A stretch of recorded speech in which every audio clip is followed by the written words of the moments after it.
Nairobi MCAs have issued a one-day ultimatum to the executive over delays of bursaries amounting to 400 million shillings.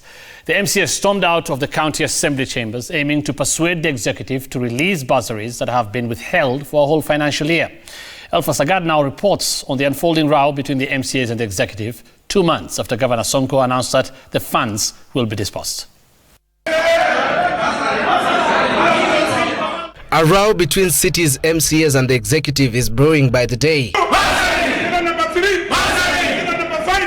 Nairobi MCAs have vowed to stay away from assembly sessions if funds for bursaries amounting to 400 million shillings are not released by Thursday. We are going to paralyze all the operations in the County Assembly of Nairobi until the bursary issue is resolved. Irate MCAs are blaming the executive and the county government of Nairobi for failure to remit 3.5 million shillings each to the 85 wards in Nairobi County.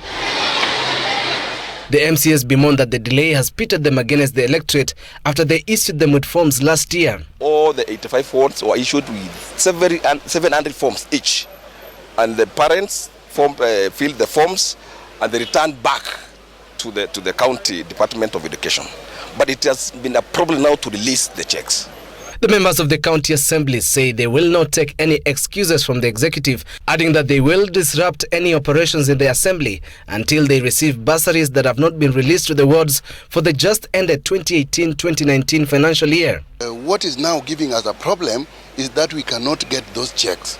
So what we want, we are not fighting anyone. We are not fighting our governor. What we want is these parents, these kids who are at school, they continue with their school just because of this bursary. Over 90 million shillings is unaccounted for in previous bursaries, in what has now led to the freezing of further release of bursaries, a move that has not gone down well with the MCAs, who say investigations should be instituted on suspected individuals.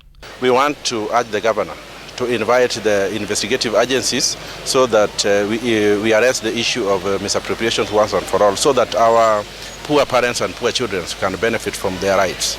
In April, Governor Sonko announced that 400 million shillings would be released for the nearly 4,000 needy and deserving students.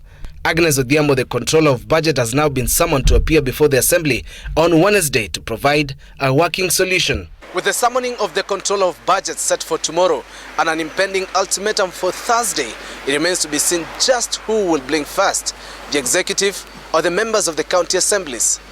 Elphas Lagat, Citizen TV, Nairobi.